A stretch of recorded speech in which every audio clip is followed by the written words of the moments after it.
It's me again, Florence. Welcome to my kitchen. Today I'm gonna bake my delicious summer recipe of mascarpone and strawberry tart. Let's bake it.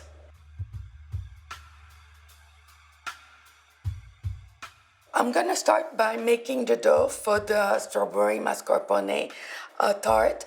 This dough specifically is made with almond flour, so it has less butter and less sugar than the dough I use for apple tarts. First, butter, of course, even if it's less, it's still butter.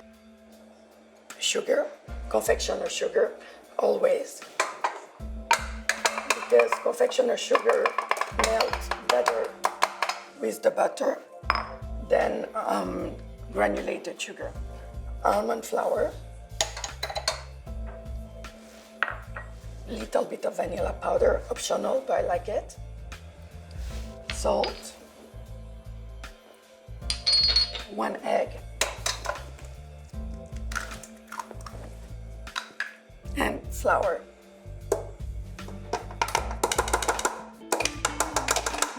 So everything at once.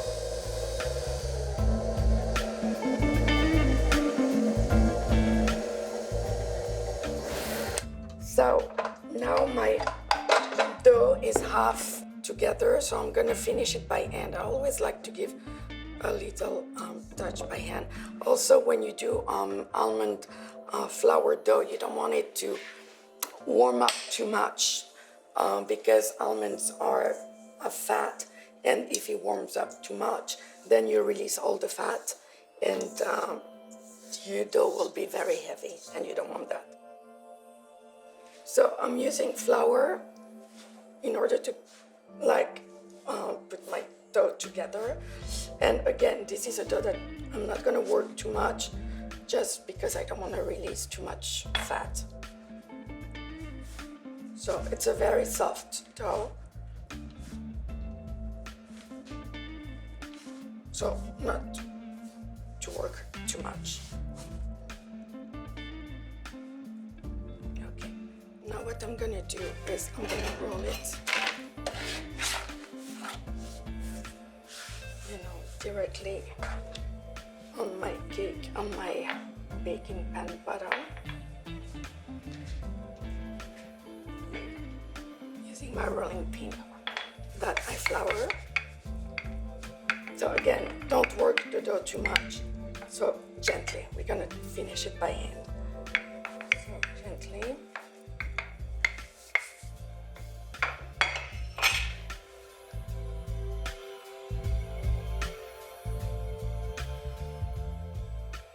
Now I'm gonna bring the edges to a pretty shape, extending my dough. Again, not working it too much. If your finger gets too greasy, then add a little bit of flour each time and try to work it as fast as you can so it doesn't warm.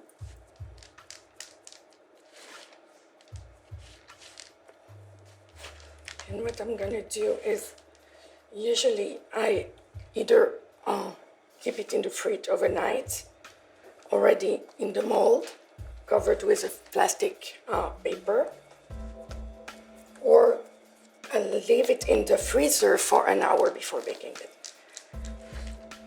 Both way works really well. Okay, so take from the ridge and give it to the pour. When your little edge doesn't have enough dough, just take it from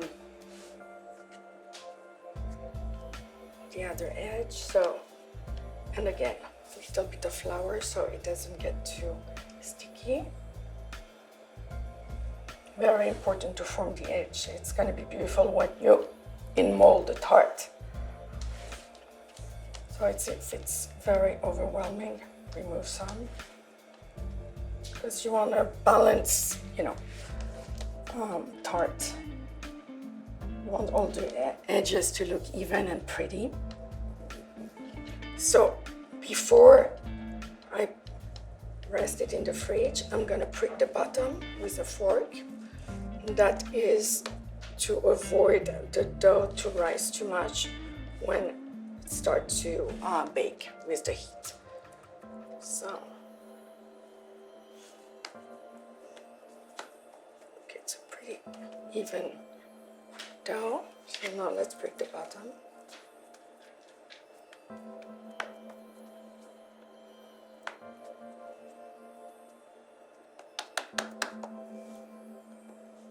So see how I break the bottom? And that is a must.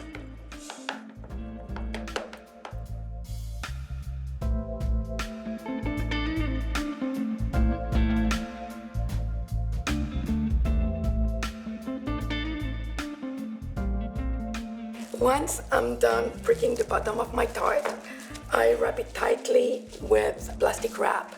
The plastic wrap has to touch the dough. It's to prevent any moist to get in between the dough and the plastic.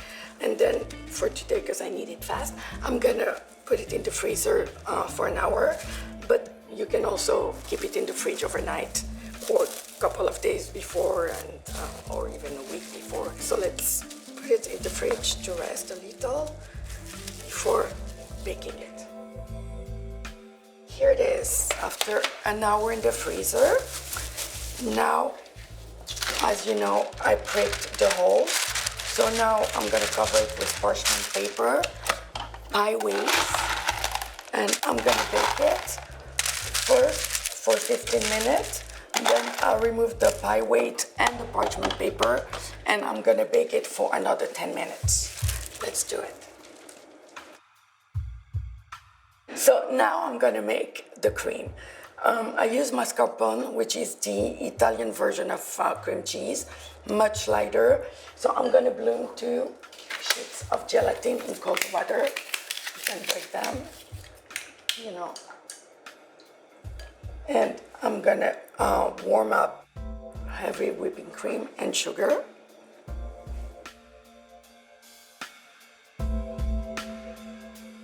So I'm just letting dissolve. I don't want the sugar to cook and I don't want the cream to boil. So just warm up a little so they incorporate better.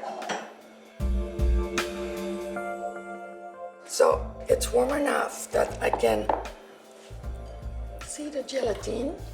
So really strain it well with your hand and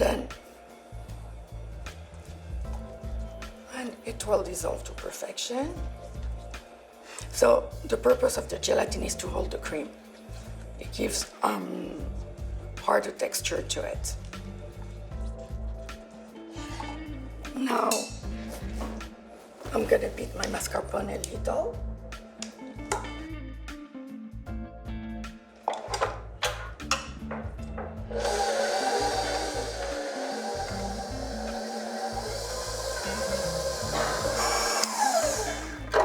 And now that my mascarpone is a little softer, I'm gonna add the mix of cream, sugar, and gelatin to it.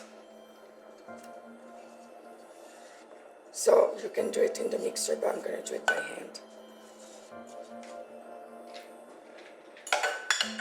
I usually like to finish product by hand just because I feel the texture better. Okay, so mascarpone is a delicate product. You know, it can hurt on you. Sometimes you have to make sure that all the ingredients are at the same room temperature, meaning that the mascarpone and the mix, sugar, cream, and gelatin. If it hurts, no panic. Just put it back a little bit, you know, over bain-marie and just beat it and it will come back to normal. So here we have a pretty one. Okay, we can let it sit for a little bit. So I'm gonna take the dough from the oven while this is chilling a little and I'm gonna work on my strawberries.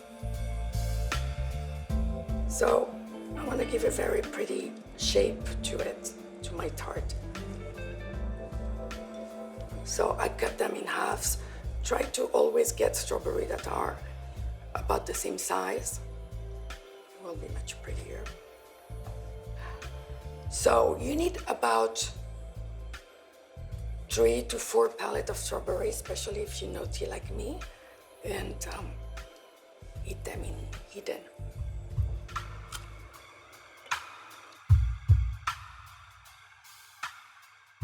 Now that I'm done with my strawberries, I'm gonna assemble my tart. So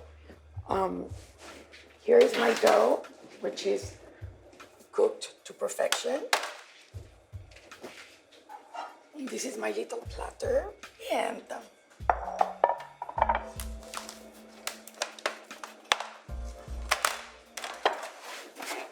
now I'm gonna fill it with the mascarpone cream that I did. My mascarpone cream is perfect and ready to be spread on the bottom. See?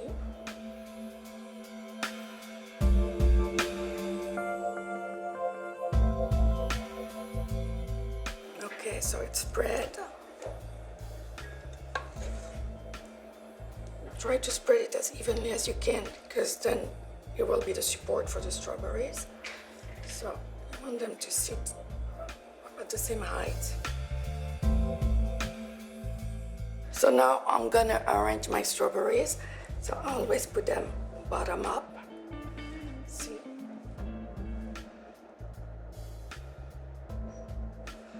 I mean, that is what I like, but you can do any design you want. Just one thing, make sure that you always go clockwise. It's much prettier than going all over the places. Basically, this tart can be better eaten the day it's made, of course, but you can keep it in the fridge overnight, not too long, because then it's gonna become saggy and not good. Today I did it a simple way, but there is a trick to keep the tart a little longer. You have to melt white chocolate and just brush it on the bottom of the tart, freeze it for an hour, and then you can put the mascarpone cream and the strawberry. When the strawberry become a little saggy, they won't wet the dough, so the dough keeps its texture a little longer. So that's the trick of the day. You can do raspberry tart with it, with mascarpone. I won't do blueberry, but with blueberry I would do a lemony one. But mascarpone, it's easy. You can flavor it the way you want. And it's much lighter than a crème pâtissière. Not as good though. No, it's good, but it's more summery. And so you can do all kind of tart with it. I won't do peaches or apricot or stuff like that, but any berries, I will use mascarpone. To see how it comes together. So let's try to always have, same sizes. So now the finishing touch, the glazing of the tart. I use a warm-up silver apricot jam to a certain temperature, which is 60 Celsius. I gently brush my strawberries. The reason why the temperature is important is because if it's too liquid, it will melt into the cream, which we don't want, and then it won't be any glaze on the fruit. And if it's not warm enough, it will be chunky and not be pretty. So that's the reason. And that baking, it's also about beauty. And voila, the perfect mascarpone and strawberry tart. Shiny, perfect in size, yummy. I hope you enjoyed baking with me today. Don't forget to subscribe to my YouTube channel, Delightful Mrs. Azria. Every Thursday at 6 p.m. we will be dropping a new video, and it will be another fabulous recipe. So for now, arrivederci.